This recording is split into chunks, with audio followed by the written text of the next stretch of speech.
Hi, Kevin. Welcome to the Impact Revolution channel. Thank you so much for coming. How are you doing? I'm doing great, Yoshi. Thank you for having me. No, my absolute pleasure. As we discussed, Kevin, we're going to start with a couple of questions that are a bit personal, if that's okay with you. And then we can then later go with the professional question. Is that okay? Sounds great. All right, cool. So first one will be, Kevin, if you could wake up anywhere in the world, where it will be and why? I would wake up on the moon Oh, all right, because cool. just to get that perspective of our planet and the Earth, and I wanted to be an astronaut when I was a kid, so I think that that would be a cool place to wake up. I have terrible motion sickness, so I would not pass being an astronaut, but if I could just wake up on the moon, I would do that.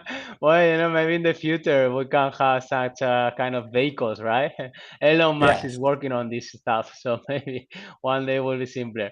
All right, very cool. That's a very interesting answer.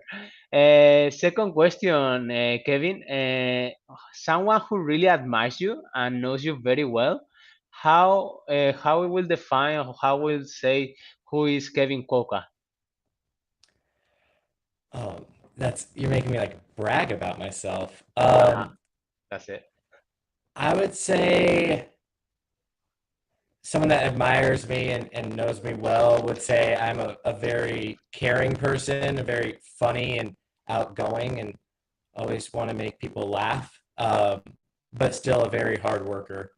Uh-huh. And my wife would probably say that I don't let stress get to me. Um, I'm someone that if I have control of the situation, I'll worry about it and fix it or change Uh-huh. it. And if I have no control, there's no sense in worrying. So pretty laid back. Uh-huh. All right, very good. Actually, it's something I felt from you. You are always smiling, you are always kind of relaxed. So I was wondering, where is this mindset coming from, Kevin? I think I've reflected on it a couple times, and Uh-huh. my belief is that we don't know what's after this life. All I know is I am here right now, and so I want to make the most of it. And so every interaction I have, I want to make it memorable. I want to leave people feeling good. That doesn't mean avoiding tough conversations, but Uh-huh.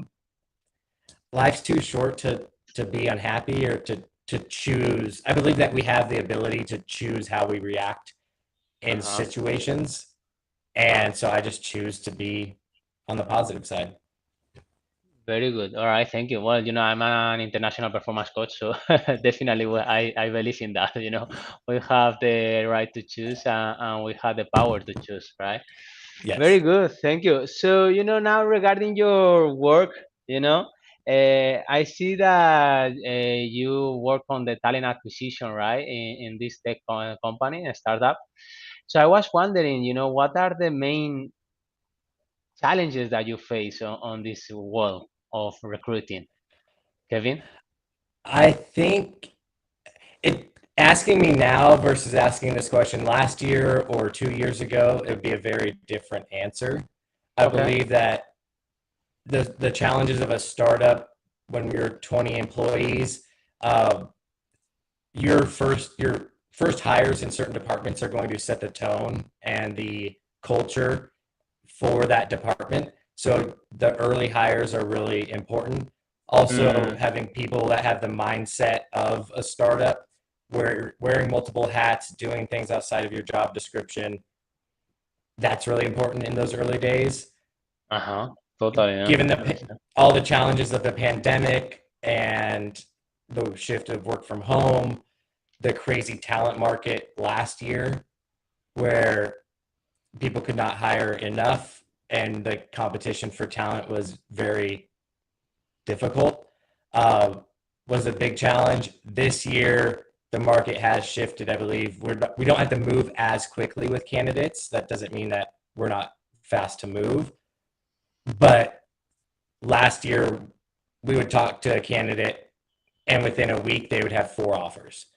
And we wouldn't sacrifice our interview process, which is, I believe, both ways, the company interviewing the candidate. and the candidate interviewing the company. We wouldn't sacrifice that for speed in order to fill a role, so it did make it difficult. Uh, I'd say this year, it's the challenges are on understanding all those shifts that have happened the past 3 years, and Mm. and kind of getting to it. Are we at a stable point, or are things going to shift again? It sounds very exciting, isn't it? It's like you're winning a roller coaster for the past Yes, 3 years, right? yes, yes. All right, you didn't get bored for sure. All right, No. I wanted to ask you before you say something I quite didn't get. It was about sacrificing quick hires, something like that. Did you say? Yeah, sacrificing our hiring process Mm-hmm. for the sake of getting a role filled or not losing a candidate because other Mm. companies were moving fast. All Um, right, sure. and And how and did you for do us, that, basically, Kevin? so through very structured interview process defined ahead of time of Uh-huh. who each interviewer is going to be, what questions they'll be asking. But that doesn't mean that we aren't quick to book the next Sure. interview right away. So there are times where we could do five, if it's a 4 or 5 round interview process, we could get that done in a week and a half, but we aren't going to skip an interview step I see, I to see. make it Okay, so short. you compromise some of the steps in order to get it quicker, yeah, to Yeah, get the hire yeah. quicker. Okay, I see the point. Very good, very interesting. I was curious, because this is all about culture, culture fit, and getting the right people, right, in your team. So, especially, I'm interested in the early stage where you say that they are the drivers of the culture, right? And they're going to set the tone for everybody. So, how do you manage those early stages of the hiring process, Kevin? So are you asking early stage of at GRIN, like when we were 20, 30 Yes. employees? Okay. So I joined, we're about 20 employees. And one of the questions in my interview of the founders was, what is your culture? What is your vision? What are your core values? And it was something that they hadn't thought of, but I could tell they got really excited about. And Uh huh. so when I started, it was my first tech company. So I interviewed everyone in the company to understand what their roles were: software Hmm. engineer, customer success, sales, but also to get a feel for what is the culture, even though it's not a defined or written out core values. What are those commonalities in those early hires that then we could define? And so I worked with our founders and outside consultant and quite a few employees for 4 or 6 months to define those core values and then make sure everyone was aligned with them and understood them. And then as we hire, we filter using our core values. And so as a company, it was first being intentional and defining, and then knowing what to look for in hires. And I think there's a difference between culture fit and culture add. So culture fit, some people might think is everyone needs to be the exact same. I Hmm. think that there's a need for a foundational commonality. So at GRIN, that is people that are humble, that take ownership, that are that want high accountability, and that collaborate. We don't waver on those. So if there's someone that's high ego or does not take ownership, ideally our recruiting team will not push them through the process.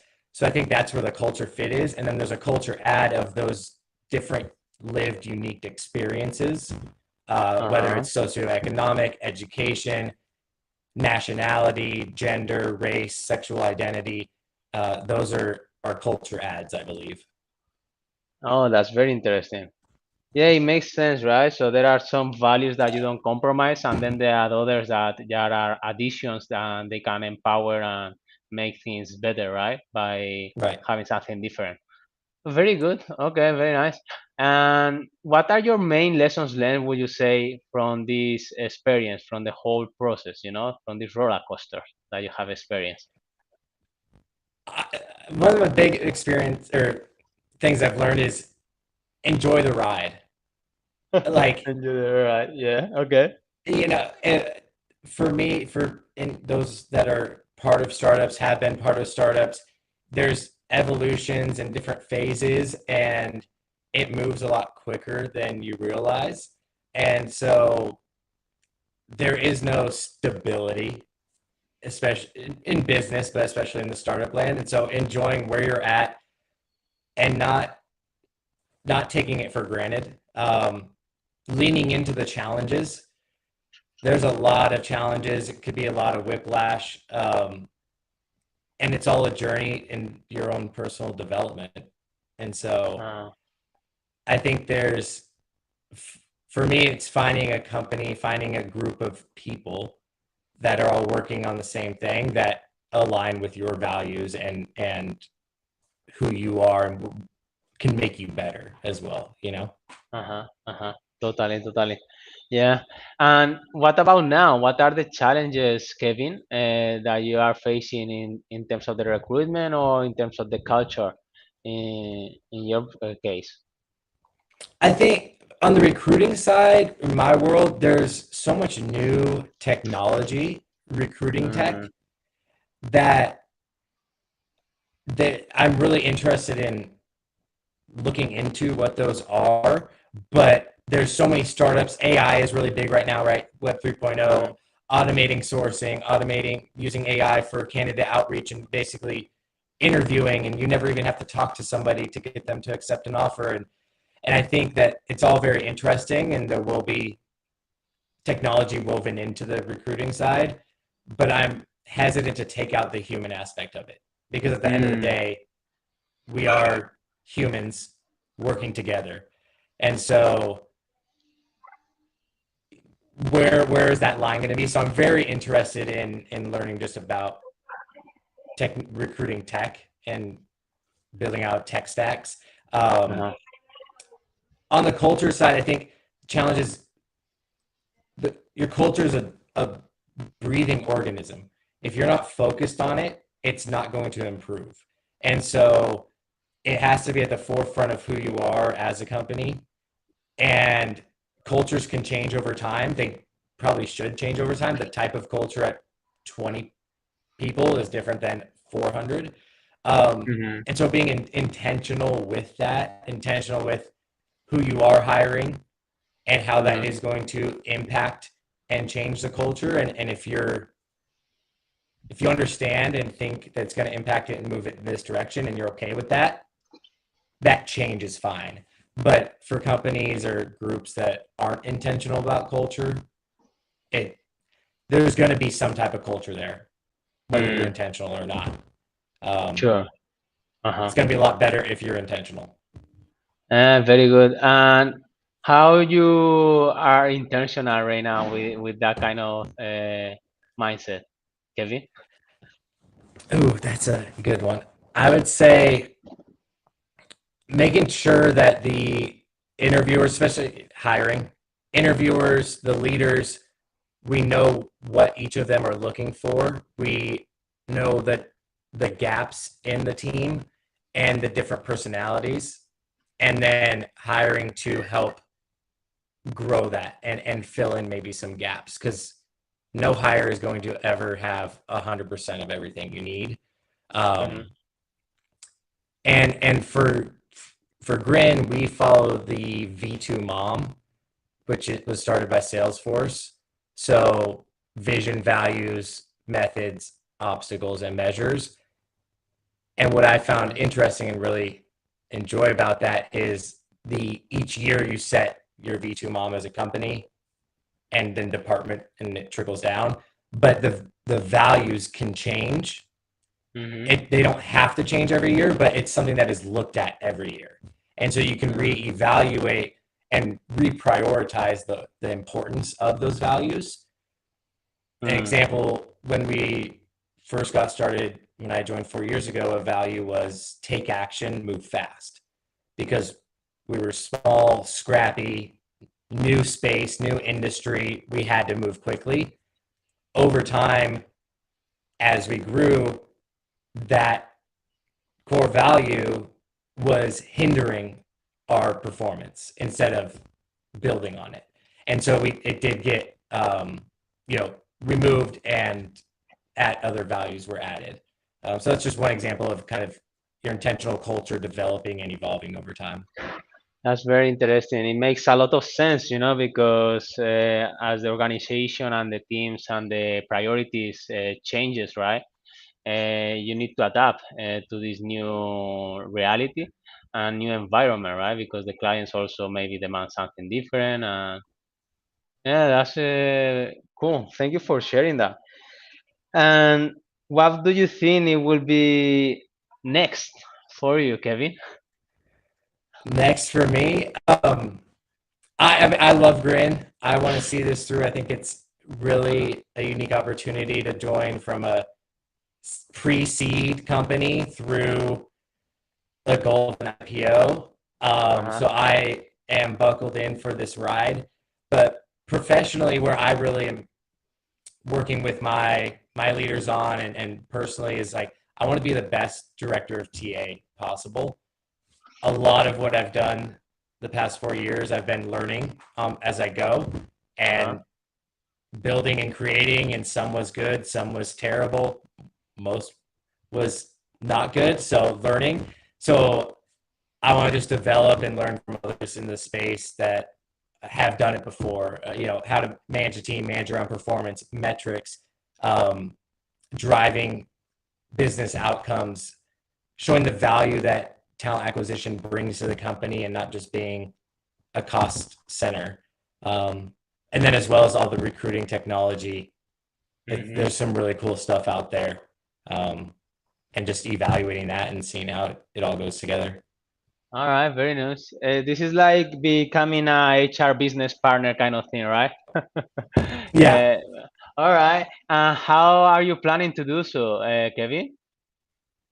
So I've started expanding my network. Uh-huh. There's a group of startup TA leaders that I participate in that meets monthly. Uh-huh. Slack channels. I'm always open to networking and having conversations with Uh-huh. other people in the space, learning their background and experiences. Um, and so putting myself out there to not network for like my next opportunity, but network to grow and learn. Uh-huh.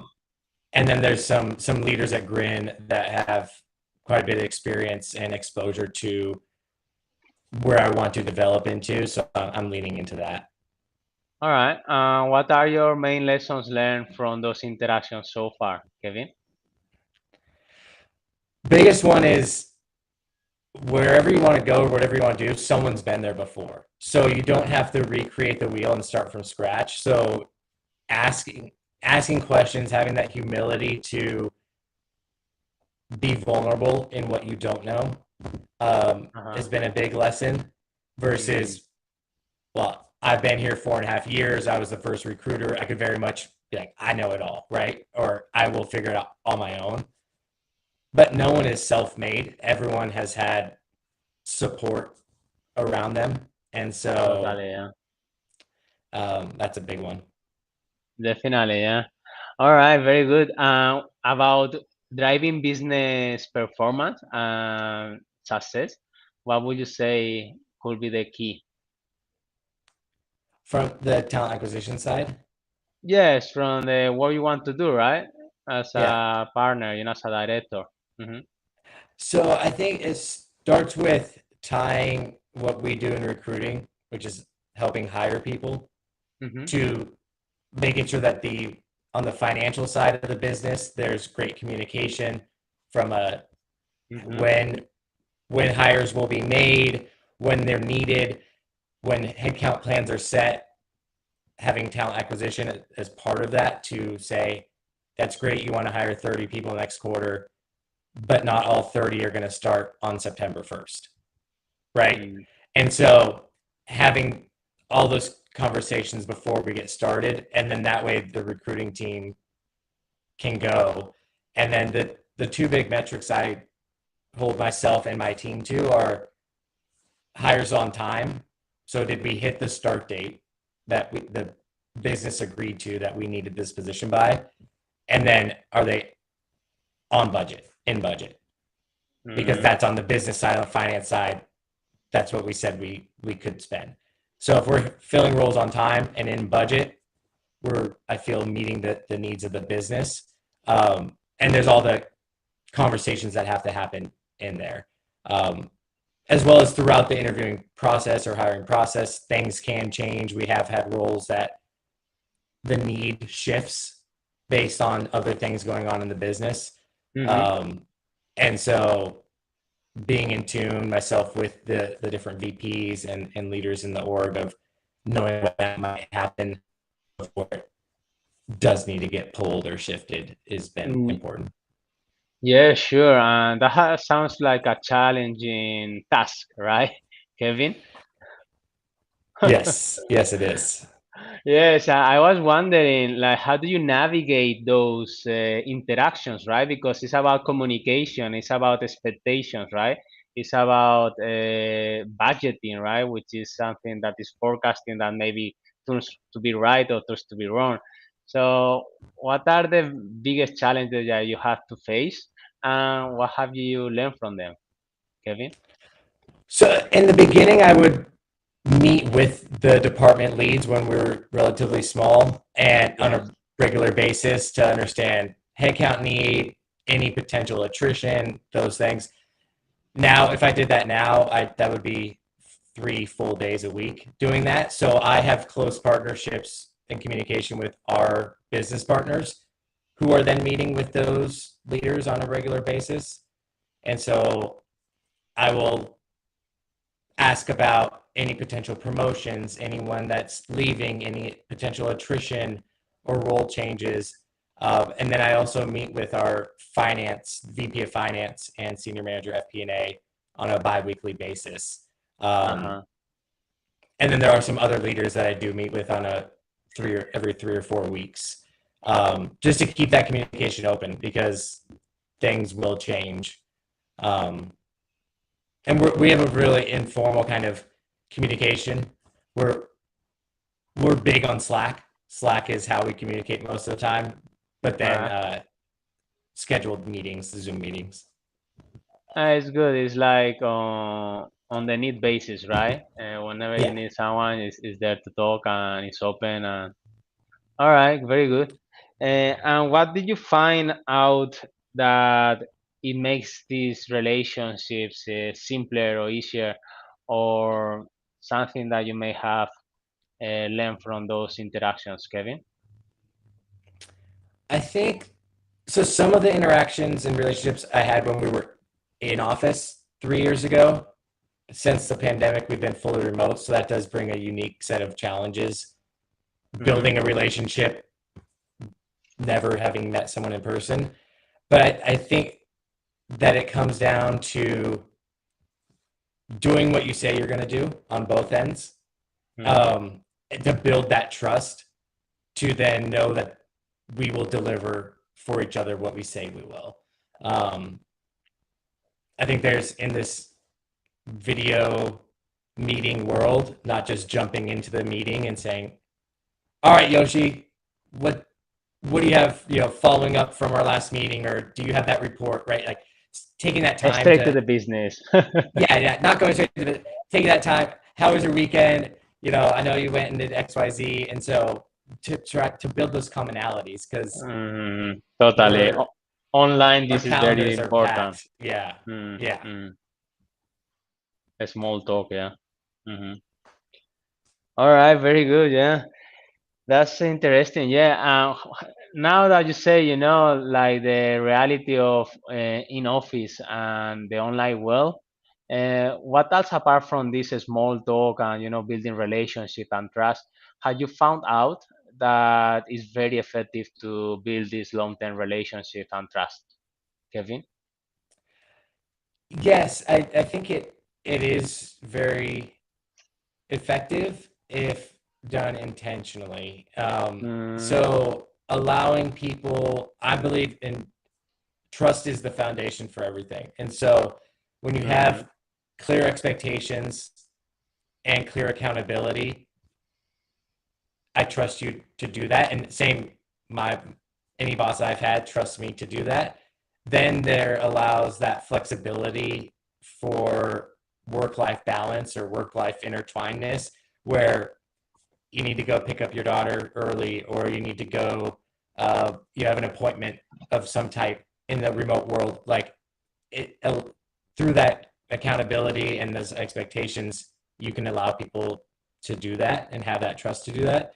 Um, but I think that then there's the really over communicating around in tough situations or tough conversations around performance, over communicating, making sure that you are asking them to repeat what they've heard so that you're hearing things on the same page. I ran into that as a leader a couple times where I thought I had been very clear, and Mm. then a couple weeks later the message came back and it was like, well, no, this is how I interpreted you said it. And I was like, that was, It and that's happens. on It me. happens. Yeah, Yeah. yeah, and that's on me. So like, what can I do better to? And that's where it's like, all right, what did you hear me say? What are the next steps? So asking those follow-ups, which is just, here's where I need you to go, and go do it. So that's something I'm still working on. I probably always Uh, will be as a leader, yeah. but something I had to learn the hard way. Very good, very good. They are very interesting. Yeah, I think these expectations and accountability is very important, right? You treat them like adults, like we are all out, and they will take responsibility, and they if they understood, right, what is expected from them, and they will perform it. Very interesting. We have 3 minutes left, Kevin. Oh wow. Thank you so much for sharing. It's been great so far. I was wondering, is there anything else that you would like to share that we haven't covered so far, Kevin? A couple things. Yes. First, for anyone out there that's in talent acquisition, or anyone that's joining a startup or wants to join a startup, one Mm-hmm. thing I learned was build for the future. Mm-hmm. And the way I learned this was because I did not. So I was the first recruiter, blank slate of paper to build the function, and so I piecemealed it together and made it work for me individually. But eventually the organization grew, and my team grew. We got more recruiters, more requisitions. And so if I had started out earlier of saying, let's imagine that I don't have 4 open recs, I have 40. Let's imagine that it's not just me, but 5 other recruiters. How would I build how to manage this, how to track this, how to report on this? That would Very have good. would have saved me a lot of time and heartache. Mm. Um, Like and then creating systems and processes, right? Is what you mean? exactly, yes, Mm-hmm. yeah. Mm-hmm. Mm-hmm. Uh-huh. Um, and then the other one, I think we've talked about a little bit, is just enjoy the journey. Mm. Like, is is what is stressing you out today, will you even remember it in 2 weeks, let alone 2 years? And I'm a new father. I've got a 2-year-old daughter, and nothing puts time in perspective of having a kid, Mm. because you see the developmental and the changes in them on a weekly basis. And so, from a business standpoint, yeah, I'm angry or stressed about this right now. I'm probably not going to remember it in 2 weeks or 2 months, Uh-huh. So, what's the big deal? Like, Yeah. not saying dismiss it completely, but that's where the mindset and the choice of how to react is. I will do this. I will, make Uh-huh. this right or fix this, but I don't really want to let it stress me out. I love that, it shows a lot of emotional maturity because we are in less roller coaster of emotional ups and downs, right? And it's more equanimity and more balance in our lives. Love it, love it. Thank you. And, my last question will be if you could leave a big message to the whole world, Kevin, anything you want, what will you say? Leave a message to the whole world. Yes. I would say it's been a privilege. Is what, It's sorry? been it's been a privilege. It's been a privilege. Eh? It's been just in everything, the relationships I have with coworkers, friends, family, um, the work I get to do every day, the people I interact with, the results and the goals that we've accomplished and how we've grown. It's I feel very privileged. I love it. Thank you so much. That was a beautiful message. I'm very grateful to having met you, Kevin. And yes, from my side is just grateful. Also, it's been a privilege as well. Thank you, Kevin. Thank you, Yoshi. All right. See you now. See you now. Thank Bye. you. Bye bye.